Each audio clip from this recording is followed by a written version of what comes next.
corporate accounts payable. Nina speaking. Hello, Peter. What's happening? We have sort of a problem here. Yeah, you apparently didn't put one of the new cover sheets on the Trump classified documents. Oh, yeah. I'm sorry about that. I forgot. Yeah. You see, we're putting the cover sheets on all Trump documents before they go out. Did you see the memo about this? Yeah, I have the memo right here. I just, forgot. Yeah. If you could just go ahead and make sure you do that from now on, that would be great. And, I'll go ahead and make sure you get another copy of that memo. Okay? Yeah, no, I have the memo. I've got it. It's right. Hello, Phil. Just wow. Wow. What a news cycle. I thought this would be easy to talk about the Trump assassination, and we did talk about that yesterday. But now this morning we're hearing about Hunter Biden being protected by the CIA, Hunter Biden's a CIA asset, cut out, and it just all seems to have the same root. The root is the same at the base of the tree. The rot is the same. They're covering up and they're trying to get rid of their political enemies, and you exposed how they wanted to assassinate Donald Trump this week. It's remarkable, Julie. Well, I know people use the word assassination. I'm not so sure that is how I would describe it, but it certainly did set up circumstances that could have been extremely dangerous, violent, and potentially deadly. And that is because you had 30 armed FBI agents who were not in uniform, who were in regular T-shirts and pants and shorts with no indication that they were FBI agents or investigators. You had top DOJ officials who also were involved in this raid wearing business attire. So it's very easy to imagine scenarios where this could have really gone sideways. And of course, a lot of people point to, well, Donald Trump wasn't there. Well, Donald Trump has his own plane. He could have been at Mar-a-Lago within 3 hours after that raid started. And Benny, here's my question to those insisting this is standard operating procedure. First of all, it's not, because there are specific federal laws to protect a former president. You are not allowed to make threats of bodily harm against a former president and his family. Did this standing order, this use of deadly force by the FBI, does that represent a threat against the former president? Of course. So, Benny, my question to those who, we even had people on our side saying this is standard operating procedure. This is normal, the FBI came out with. Someone needs to explain to me how the FBI is exempted from making threats against a former president, because that's exactly what that was. What if he would have showed up at noon at Mar-a-Lago, marched into his private residence, and tried to stop armed FBI agents from going into his son's room, which is what they did? Or ransack Melania's suite, which we just got more evidence that actually did happen. And he wanted to stop them and wouldn't move. What was the FBI going to do? Touch the president? There are specific laws that pertain only to former presidents and their families. So someone will have to explain to me how the FBI and some random magistrate judge in Florida, who's already compromised, that they can get around these federal laws. I've yet to see that. What we've seen, and of course in times like this, we expressly seek out the most expert opinions or the most thoughtful opinions on the moment, because I've never been a law enforcement agent. I don't work for the FBI, nor do I know or have a Secret Service badge, right? I don't have any of those things. But Dan Bongino does, and Dan Bongino was a Secret Service agent for a very long time and understands this, and he's saying on social media, listen, this is insanity. And the setup here is the creation for a blue-on-blue massacre, where you have the Secret Service, who is duty-bound to not let anybody lay hands on or put a threat against the president. That's right. And they both have claims to the protection of the president. They both have federal orders. So this was designed, it seems to me, I use the word assassination because, quite frankly, this is what could have happened if things spiraled out of control. As you just illuminated, there was nothing stopping Donald Trump from marching into his own property, guarded by Secret Service, and for there to be a massive standoff then that could have gotten really ugly. Am I wrong? No, you're absolutely right. And that's why shame on people, of course, National Review, people like Andy McCarthy coming out and saying this is by the book, this is normal protocol without considering where this could have gone really tragically wrong. And the whole fact that from beginning to end, Benny, there is nothing normal about how this raid went down. You had a really heated debates between top DOJ officials, including Biden appointees, including people like George Toscas, whose dirty fingerprints were all over Crossfire Hurricane and protecting Hillary Clinton in the email investigation. They were the ones running the show from Main Justice. This is not how things like this work. So there was actually dispute in the Washington FBI field office saying we do not even need to do this armed FBI raid. Donald Trump and his attorneys are already cooperating. But you had Biden apparatchiks at Main Justice and the National Security Division who led this from start to finish and went over the heads of FBI investigators and over the head of local U.S. attorneys' offices to conduct this. So there's nothing normal, and shame on anyone on our side who is defending this. Yes. Because to your point, let's imagine Melania Trump found out that they were rummaging through her only son's bedroom, and she flew to Mar-a-Lago and she went there and stood in front of Barron's room and said, "You are not coming in here." What were they going to do? The FBI agents brought handcuffs. Who were they planning to cuff? I mean, kill the first lady. That's exactly right. Yeah. What if what happens there? Just really quick. I wasn't planning on doing this, but just really quick. Like, so Melania Trump is guarded by the Secret Service. She's under Secret Service guard. Yes, she is. So is Barron. And so is Barron. And so we covered Barron's graduation. You can see the agents everywhere, right? And that's right. And so Melania Trump, flanked by Secret Service agents, walk into her house. Yes. For the sake of argument here, into her property. That it's not the government's property, it's her property. And she stands in front of her son's room and says, "You are not going to violate my son's privacy." Right. And then the FBI agents draw firearms and say, "We have the authorization to use deadly force. You are not allowed to stop us." What does the Secret Service do in that scenario? My guess is the Secret Service would defend Mrs. Trump. That is my guess. That is their oath and their obligation, because they have a duty and they are protected by federal statute to protect individuals in their care, specifically former presidents and their spouse and their young children. They are duty bound to do that. The FBI is a separate This is the unanswered question, though, Benny, because it's never happened before. Who would have authority there? Some thug FBI agent from the Washington field office? Or some who knows what from the Miami FBI field office?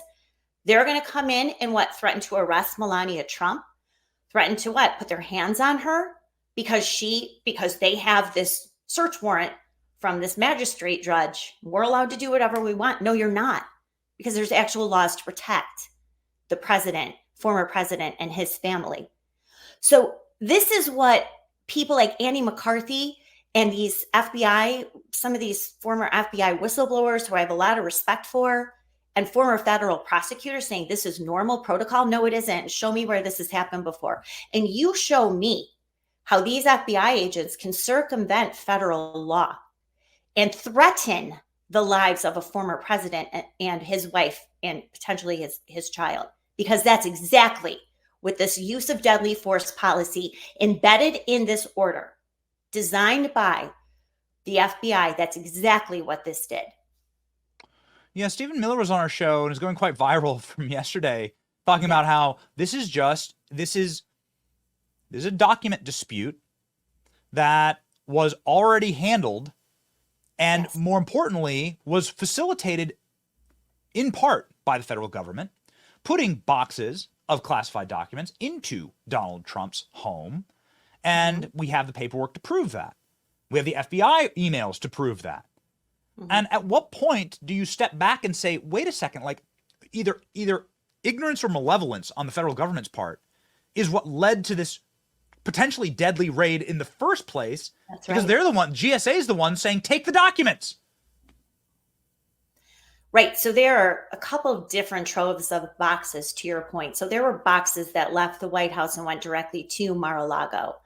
Now, Jay Brett yesterday, I was at the federal courthouse in Florida yesterday for another hearing in the classified documents case. And Judge Cannon, who's presiding over this, who is a warrior, she is a one-woman wrecking crew. And this is why we're getting all this information. Benny, we need to step back for a minute. The DOJ and FBI never thought that the American people would see that operations order with the use of deadly force policy and guidance included in it. They never thought we would see it. There was no reporting. It was not attached to the affidavit that was released. The Washington Post, their big story about the debate before the raid, never mentions that there was this use of deadly force policy. But for Judge Cannon, we would not have seen that. And that's why it was so explosive. I was waiting for that motion to post on Tuesday. It did. And that's how I picked it up and got the scoop on it. But now that's why they're scrambling to defend it, because they never thought that we would see it. And we're going to see a lot more. But there's never been any reporting now, almost 2 years later, that this policy was included that represents a threat, a deadly threat to a former president, his wife, and potentially his son, because that's where they live. Even though they weren't there at the time, it's still their main residence. They could have been there within hours. And this is the sort of thing that the people on the right defending this are not entertaining at all. And shame on them for not doing so. I want to talk about your day at the court yesterday in just a moment, but just since we're talking about presidents' sons, and since the trending article and the trending topics across our social media feeds are the CIA protecting Hunter Biden, saying you're not allowed to interview people in Hunter Biden's order, like bringing in Leslie Wolf to CIA headquarters and telling Leslie Wolf, you're not doing briefings to prevent the IRS from going after Hunter Biden. What does that tell you, Julie Kelly? I mean, I did an interview this morning when we're walking through all these latest revelations and scandals. It's impossible to get your arms around the deep corruption that we're seeing unfold. And I think this is the frustration, and it's part of why Donald Trump is ahead of Joe Biden in so many areas, because these people really represent a threat to our country, to the safety and stability of our country. And when you've got the DOJ threatening, basically saying, we'll use deadly force if you get in our way against a former president, his wife, and child. And on the other hand, you've got a degenerate who is breaking the law every which way, from being a druggie to having a firearm when he shouldn't and then lying about it, to sweeping up millions of dollars from corrupt oligarchs and business interests across the world. I mean, this is really a banana republic style territory we continue to descend in, where the elites are protected. They can get away with whatever they want, while now you can arrest, charge, and possibly authorize law enforcement to use deadly force against former president. And this was a few months before he announced he was running for president. Everyone knew that too. So it's just mind-blowing on so many levels. But these people are exceedingly dangerous, and no one should be defending them. No one on our side. It really is remarkable. The more that you learn about Hillary Clinton and her illegal server, and the more that you learn about the Bidens, this is textbook for what would have been what should be a federal raid. And if you're looking at people who deserve a federal raid, who may be compromising American secrets and or breaking law, then you look at the Clintons and the Bidens and how they're handled versus how Trump's handled, and there's the game. Exactly. And Joe Biden, I mean, months before this raid on Mar-a-Lago, we are now told that Joe Biden deployed people to go to the Penn Biden Center and look for classified documents. The same time of this raid, Joe Biden knew that he had classified documents, including national defense information, he bragged about to his ghostwriter, Mark Zwanitzer. And they found classified documents and national defense information in several locations. By the way, we don't know what documents were taken out of the Penn Biden Center, never turned over to the government. We don't know where some of them went. They could have been destroyed. They could be hiding in Kathy Chung's vanity somewhere. We don't know, because they weren't tracking this at the time. There was no raid of any of these. It was like, please, can you turn over, Joe Biden, these Afghanistan war plans that are still highly classified? So I think that again represents such a double standard. But now that this has been revealed, and you have the FBI coming out the other night after I posted all of this and, justified outrage on our side, saying that this is normal. No, nothing normal about it. It's just normal to just go kill innocent Americans and presidents. Sure. Yes. Okay. Well, like get rid of the illusion that you live in a free country, right? Like you just have to, then you just, okay, that's fine to take out the idea that this is a republic by any measure, and you live inside of an authoritarian dictatorship and autocracy.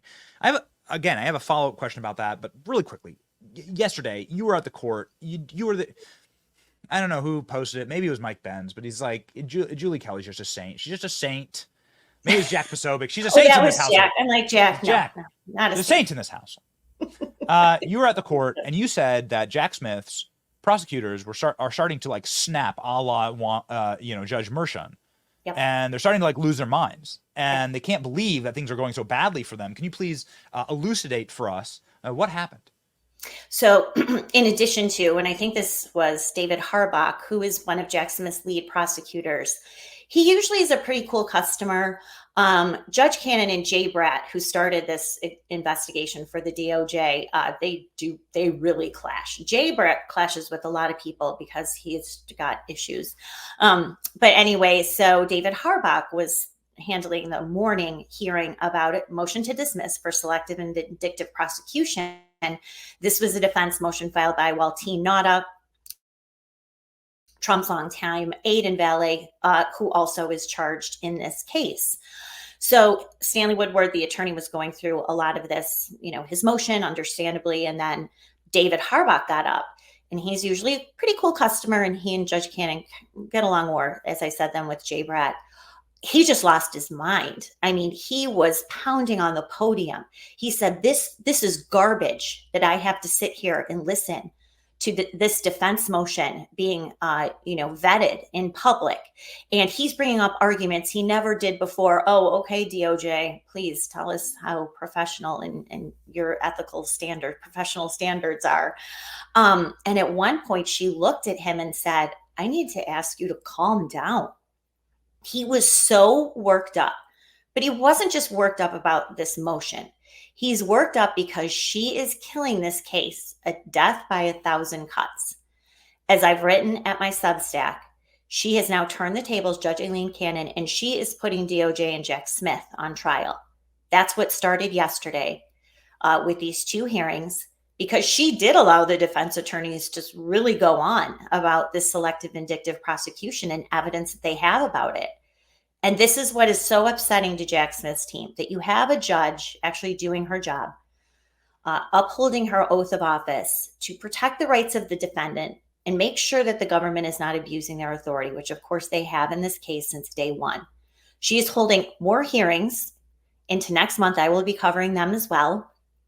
She authorized the unsealing of about 10 more court filings from early in this case, unsealing those. She wants the American people to know how dirty, corrupt, and sloppy this investigation is. They know that it's imploding. The revelations about spoliation of evidence, telling the court that the evidence collected at Mar-a-Lago was still in its original sequence, which it's not. Telling Judge Cannon that some of the placeholders that were used to indicate where classified documents were found in boxes at Mar-a-Lago don't match up in some instances to the actual classified documents. This is a disaster. So, Benny, not only was this a dangerous, unprecedented raid, it is now a bungled investigation because they've screwed up every step of the way, including how they handle their own evidence. So this is a debacle. So this is why David Harbach was having his little mini temper tantrums yesterday. It was great. It was awesome to watch. Man, it's when evil breaks, it just happens all at once. And these people, Juan Mershon is like screaming in the courtroom and making a fool of himself. And apparently we're going to get tapes of that, which we can't wait. And now we have the DOJ lawyers who are cracking. It's wonderful to see. It is really quickly, as an aside, one of the hearings you're going to get into next month, according to the schedule, is Jack Smith's special counsel appointment legitimate? Your thoughts on that? So this is another stunner. And again, commending Judge Cannon. So she will hold a series of four hearings, two hearings really over the course of 4 days. One is this motion to dismiss based on the unlawful appointment of Jack Smith. This is something that former Attorney General Ed Meese and Mike Mukasey filed in the immunity question at the Supreme Court.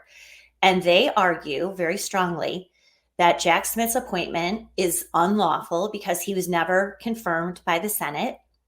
This is an extraneous position, and he has no right to bring any of these charges. So she is going to hold a hearing on that the end of June. Then 3 days after that will be the big trial against Jack Smith, and that is collusion between the DOJ archives and Biden White House to concoct this case. Wow. As we know, is profoundly and demonstrably evidentiarily true. And yes, that will maybe bring the whole thing crashing down just in time for a debate between Joe Biden and Donald Trump. Here's my parting question for you. And we have an optimistic show. Unfortunately, Julie, we always have to book you for these horrible topics and this awful like assassination and raids and all this stuff. But you're an optimistic person, and you're a very cheerful person. I don't know how you do it, looking into the heart of darkness every day. But here's my question for you, and my parting question, which is, has the system been broken enough that now it's pulling back? And they've seen the failures, and they've seen the polls, and there's a new round of polls that are just devastating. And now MSNBC pundits are up saying, there's no way Joe Biden's going to overcome what's happening in Georgia and Wisconsin and Michigan. You can't overcome it. You just can't.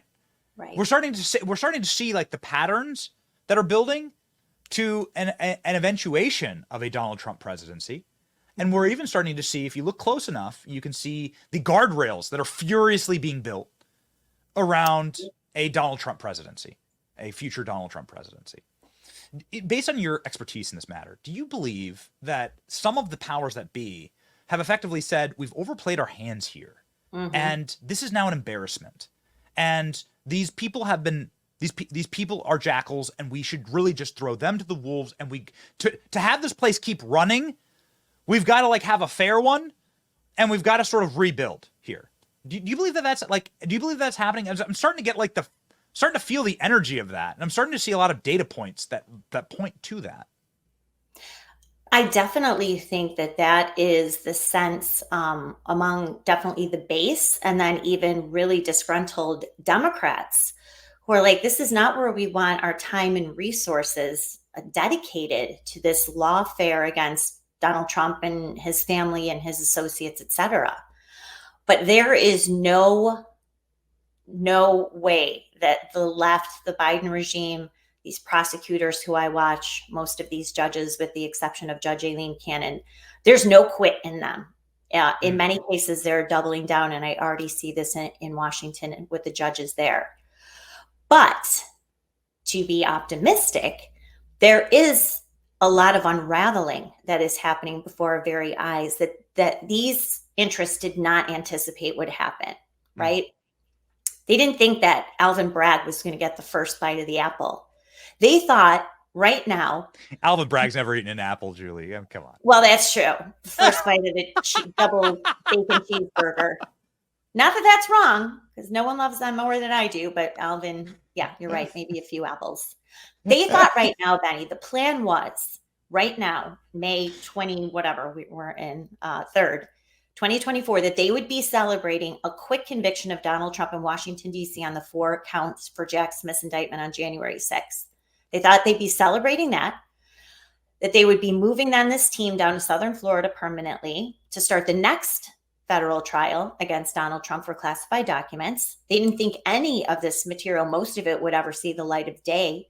They should have, because Judge Cannon handled the special master case. She knew how corrupt they were from day one. But they never envisioned. And I think the team in Southern Florida has also done an exceptional job. You've got upwards of 10, 15 motions to dismiss. for various reasons with a ton of evidence. I mean, they had to FOIA to get some of these records and emails between the Biden White House, the archives, and DOJ. They FOIA'd to get that. That wasn't even produced in discovery. They are extremely aggressive here.